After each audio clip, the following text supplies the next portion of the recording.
अब मेरा तो दिल चाह रहा है कि किसी दिन मैं और आप मौलाना तारिक जमील साहब को लें, और वो कहते थे कि खान साहब मौलाना तारिक जमील साहब बन गए हैं, और तारिक जमील साहब जो है वो इमरान खान बनने की कोशिश कर रहे थे।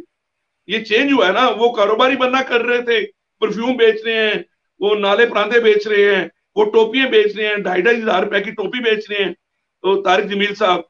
तो वो उन्होंने कारोबार शुरू कर दिया और पॉलिटिकल दुआएं करवाना शुरू कर दी, और खान साहब वो मौलवी बन गए, उन्होंने इत्तेहाद शुरू कर दिया। उन्होंने अभी भी आज कह रहे थे कि जनाब जहाद करो, मेरी बेगम मुझे जहाद पे भेजती है, मैं जहाद के लिए निकलता हूँ। भाई अगर जहाज के लिए निकलते हो तो अपने लेफ्ट राइट पे देखो कौन कौन से बैठे हुए हैं। सुनामी ट्री के पैसे खाने वाला बंदा आपके लेफ्ट में बैठा हुआ है, और राइट पे आपने जिसको डाकू डिक्लेयर किया था वो बैठा हुआ है। ये कौम को देखना चाहिए। जहां तक उनकी बेटी की बात नहीं, देखें बेटी के उनके 2 दफा उन पे ये केस चल चुका हुआ है, एमकेएम से लेके अभी पिछले दिनों भी चला था, तो वो डिक्लाइन हुआ। इस दफा वो ऑनलाइन हो गया हुआ है।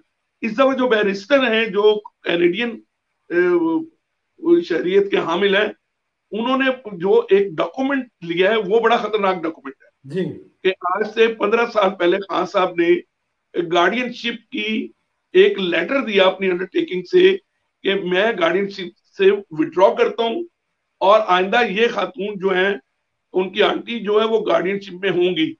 तो ये एक बड़ा क्रिटिकल मामला है कि देखिए मैं पाकिस्तान में अगर मैं थोड़ा बहुत कमाता हूं तो मुझे भी ये फाइलर बनने के लिए, मैं अभी इलेक्शन नहीं लड़ा है, तो मुझे अपने एफपीआर को देना पड़ता है भी मेरे बच्चे कितने हैं, किस स्कूल में पढ़ रहे हैं, उनकी फीसेस कितनी है, मैं कितना कमाता हूँ, मैं लीड का चेयरमैन हूँ, मैं सीनियर एनालिस्ट हूँ, मैं कोई प्रॉपर्टी का काम कर रहा हूँ, मैं फाइनेंशियल एक्सपर्ट हूँ।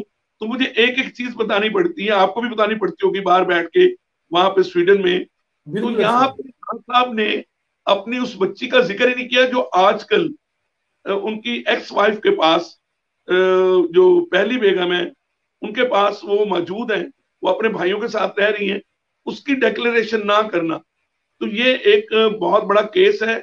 इसीलिए खान साहब असेंबली तड़वाना चाह रहे हैं और ये पूरा ड्रामा कर रहे हैं कि उनको पता है कि अगले 2-3 हफ्तों में खान साहब ना अहल और अरेस्ट, ये तो 90% चांस है। ठीक हो गया। बड़ी साहब ये 90% जरा चांस फरमा है दें कि कि वो आपको नहीं पहले, लगता, आपको नहीं लगता कि इमरान खान साहब को किसी ने डराया हुआ है, कोई धमकियां आ रही हैं उनको कि अगर आपने असम्बलियां तहलील की तो आपको नाअहल कर दिया जाएगा? इस वजह से भी खान साहब डेट पर डेट और आगे ही आगे चल रहे हैं सर।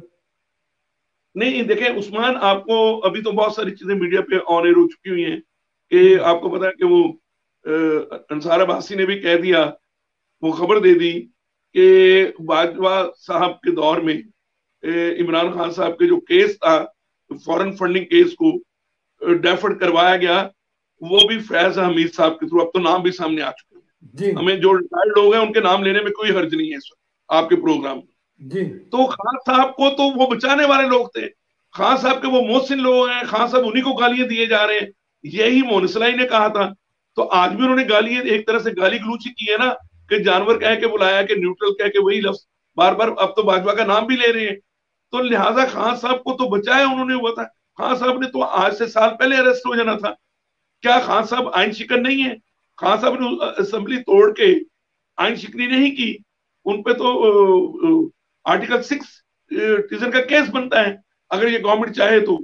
डेफिनेटली गवर्नमेंट इसलिए रिजर्व थी कि उस वक्त बहुत सारी कुवतें बिहाइंड द सीन, वो आपको पता है कि जो रिटायर्ड हो गए हैं वो लोग इनको बचा रहे थे। अब उनको बचाने वाला कोई नहीं है। अब वाकई ही ए पॉलिटिकल हमारी स्टैब्लिशमेंट है। मैं नहीं मानता कि वो नून लीग टिल्ट है या क्यों है, ये सब उन पे जो है ना ये मफरूजों में कायम है। ए पॉलिटिकल इस्टेब्लिशमेंट का मतलब ये है कि नीट एंड क्लीन। अब वो ना किसी को लाएगी ना किसी को निकालेगी, जो आएगा रियलिटी के साथ। खान साहब को इतनी भी शर्म नहीं आती, मैं समझता हूं कि वो कहते हैं कि हमको भेड़ बकरी है। तो खान साहब सबसे पहले बताएं कि 16 लोग उनको चाहिए थे, तो वो तो प्राइम मिनिस्टर नहीं बन सकते थे। तो वो उस वक्त इस्टेब्लिशमेंट ने उनको प्राइम मिनिस्टर बनाया। तो जब उन्होंने बनाया उसके बारे में तो वो कोई अल्फाज नहीं कहते। अब कहते हैं हमें निकाल दिया जाएगा, हमें 2/3 मेजोरिटी आनी चाहिए।